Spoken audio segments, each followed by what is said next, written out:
The depths of the Arctic, a realm of icy silence, are now a stage for a silent, deadly game. Russian nuclear submarines, the unseen predators of the deep, are maneuvering through the frigid waters, challenging the very foundations of NATO's security.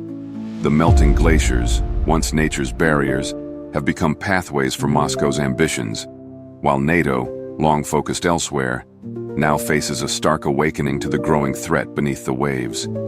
A new Cold War is brewing, not on land, but in the crushing darkness of the deep sea, a place where mistakes are paid for, with more than just political defeats. Today, we delve into a chilling narrative, one where the future of global power is being contested in the frigid waters of the Arctic and North Atlantic. This isn't just about military exercises. It's about control, dominance, and the silent escalation of a conflict that could reshape the geopolitical landscape. We will uncover the intricate dance of submarine warfare, the strategic chess moves on the world stage, and the terrifying possibilities this escalating tension could unleash.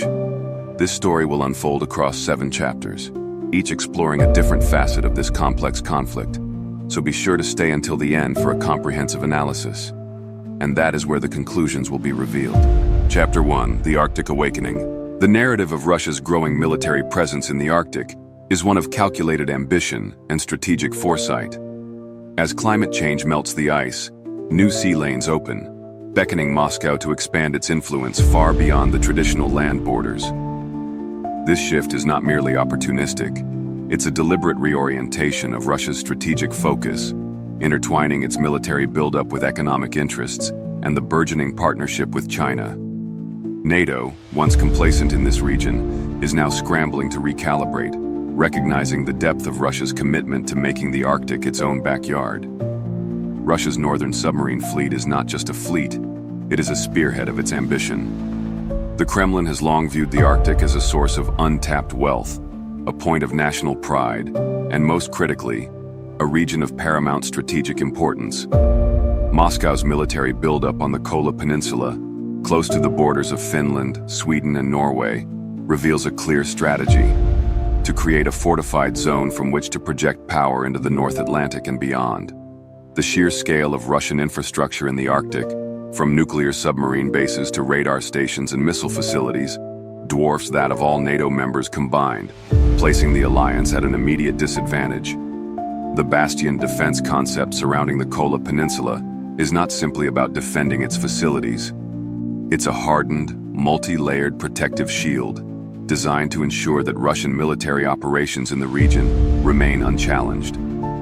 This is not a containment strategy, but a power projection strategy, with the Kremlin demonstrating control over the surrounding seas and airspace. Russia's intentions are clear: to impose high costs on any foreign military attempting to breach this defense perimeter.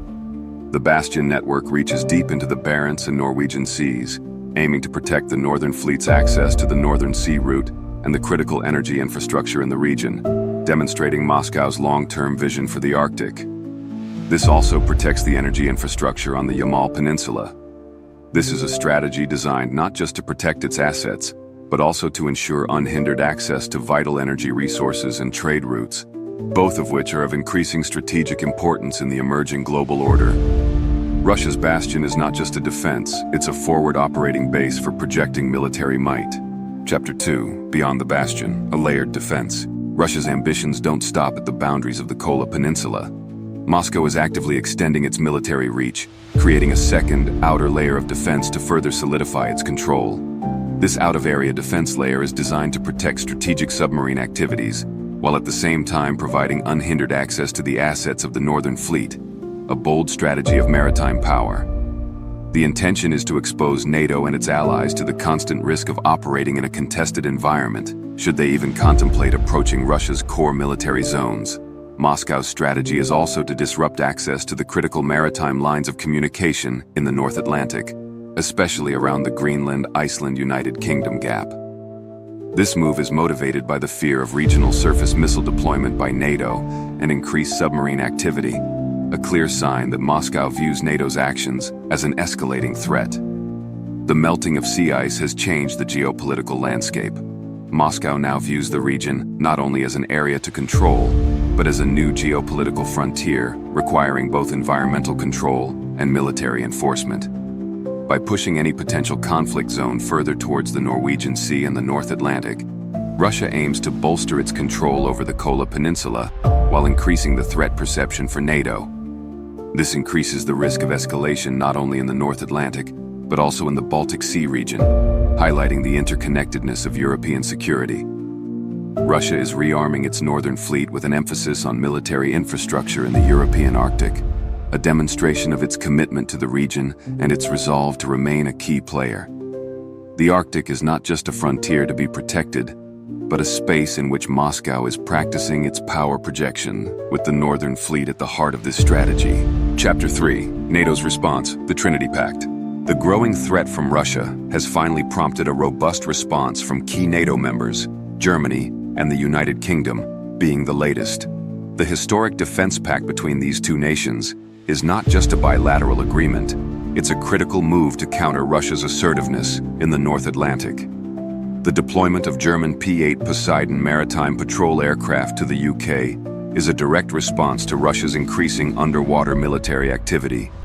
These aircraft will conduct patrol flights over the North Atlantic as part of the new agreement called the Trinity House Agreement, a strategic move that shows a united front against Russian aggression. The agreement highlights NATO's growing concern over the surge in Russian submarine and underwater activity, an issue that had long been a source of worry. Top military leaders have reported extraordinary increases in this activity over the past 2 decades, and that the Russian Navy is more active in the Atlantic than it has been in years.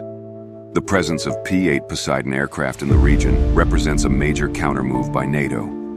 These aircraft, armed with sophisticated sonar and sensors, can detect and track submarines with incredible precision.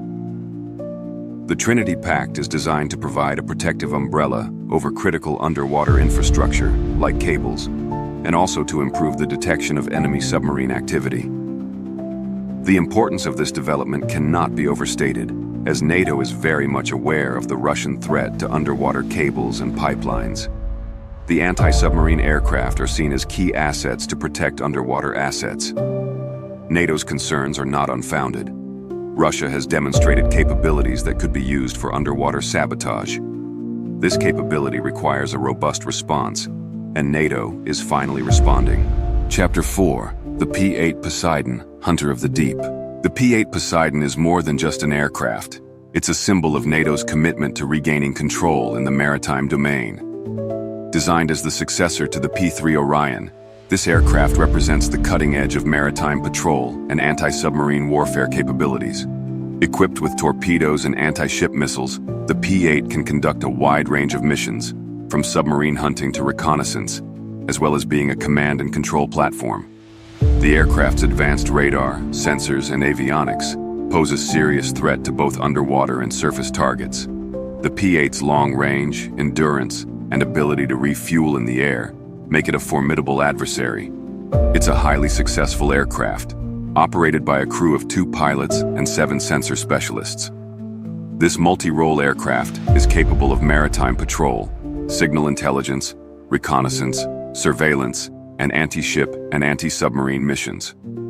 The fact that it is based on the Boeing 737 platform provides a huge advantage in terms of maintenance and upkeep, with some maintenance being possible by civilian operators. The aircraft's effectiveness has led to growing interest from many nations.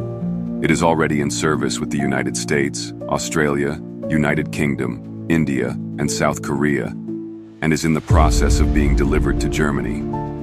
The large production numbers in such a short time show the success of the aircraft, which is a clear signal that NATO is serious about monitoring the presence of Russian submarines in the Arctic. The success of the aircraft is not in doubt. The P-8 is a key component in NATO's strategy to counter Russia's growing naval presence in the region. Chapter 5. The Northern Sea Route, a game changer. The strategic significance of the Arctic is not solely defined by military competition, it's also about trade. Russia has made substantial investments in establishing and utilizing trade corridors in the Arctic, largely financed by Chinese capital. The Northern Sea Route offers Russia significant logistical advantages, reducing transit times for tankers bound for China by approximately 10 days per voyage. As climate change continues to warm the Arctic, the viability of the Northern Sea Route will increase. This will increase the strategic importance of the region. Russia's dependence on energy exports has driven it into a closer relationship with China, an imperfect bond based on mutual interests. Chinese state energy enterprises have poured billions of dollars into Russian oil, gas, and mineral projects, especially in the Arctic. This is because in the last 5 years, Western sanctions have forced Russia to reallocate its crude oil supplies to China at a discounted rate, which has cemented this strategic alliance between the two countries. Investment in infrastructure such as ports, pipelines, mines, and railways has increased significantly, highlighting the commitment to making this route a viable trade option. Moscow's interest in securing these trade routes has increased, as has its partnership with Beijing, further solidifying Russia's role as a near-Arctic state. The joint military exercises between Russia and China near the Alaskan Aleutian Islands signal a growing level of cooperation, demonstrating that their joint strategic ambitions extend beyond the Arctic. The increasing cooperation between Russia and China is pushing NATO to think about this borderless partnership. Chapter 6: NATO's Arctic Strategy, a Unified Response. NATO members are finally adopting a unified and open-minded approach to the increasing cooperation between Russia and China in the Arctic. Recent events show the complexity of these relations. The sudden suspension of the Power of Siberia 2 pipeline to China due to pricing and volume disagreements has highlighted that this alliance is far from a perfect one. This has given NATO pause for thought. NATO's Arctic members are determined to protect free and navigable Arctic shipping lanes. These countries are exploring their own energy and mineral resource projects to counter Russia's increasing influence. Military and economic infrastructure development go hand in hand. Securing the strategic region helps these Arctic states diversify their economies. The European Parliament is passing legislation to streamline new mines that secure critical minerals, giving the Swedish mining companies a boost to explore resources in the north of the country. Also in North America, there are major investments being made. The US has started the Willow Project in northern Alaska, and the Canadian government is investing heavily in its Arctic defense infrastructure. Also, the province of Alberta is working with the state of Alaska to promote energy development ties. NATO is increasingly seeing the Arctic as a critical theater of operations. Nordic countries have conducted major exercises in the region, with training events with the US and Canada. Canada has invested heavily in new Arctic-resistant military aircraft and ships demonstrating a commitment to security in the region. The US has increased its presence in the Arctic, investing in a new fleet of upgraded icebreakers with advanced sensors and equipment. The pause in Russia's development in the Arctic is due to international sanctions. Sanctions from NATO have heavily impacted Russian expansion in the Arctic, with energy companies having to suspend production due to shortages and sanctions. Sweden's and Finland's recent integration into NATO is a huge boost to NATO's Arctic footprint and its overall position in the region. The alliance is now far more capable of dealing with the looming security threats. Chapter 7: The Unexpected Turn, a Silent Threat. The escalation of military activity in the Arctic, the deployments of P-8 aircraft, and the investments into infrastructure by both sides appear to signal a clear line of conflict, yet it masks a far more subtle and sinister game. While the world is focused on the very real tensions in the North Atlantic, a new, silent threat is emerging deep beneath the ocean's surface. Reports of sophisticated, previously unseen Russian underwater drones, capable of operating autonomously for extended periods, begin to surface. These drones are not meant for direct confrontation, but for covert operations, designed to monitor and potentially sabotage critical underwater infrastructure. It's no longer just about the clash of submarines, but about the quiet battle being waged by silent, unmanned assassins of the deep. The very cables and pipelines NATO seeks to protect with P-8 surveillance are now directly threatened by these unseen actors, with little warning of their approach. It's a development that throws the current strategy into doubt and forces the very real possibility of a new dimension of conflict. The silent war beneath the waves is now even more treacherous. These drones can potentially disrupt critical communication, energy, and transportation infrastructure. The balance of power shifts once more, not in a sudden cataclysm, but with a chilling, creeping inevitability. NATO's focus on submarines may have blinded them to the quiet and very real threat of the drones. The very future of global stability is now hanging on a technological edge, in the inky blackness of the ocean depths. The geopolitical battle for the Arctic is far from over. In fact, it's just beginning. The emergence of new technologies, the shifting allegiances, and the unexpected turn of events highlight that the future remains uncertain. The Arctic, once a remote and largely neglected region, has become a vital arena of global competition, with the stakes higher than ever before. It's clear now that we're entering a new phase of global tensions, where the invisible and silent battles may prove to be more important than the obvious ones. Remember to subscribe to stay informed about these developments as they unfold. Thank you for watching. We hope this exploration of the Arctic has been informative and thought-provoking. Please remember to like this video, subscribe to our channel, and share it with others. Let us know in the comments what you think about the events taking place in the region.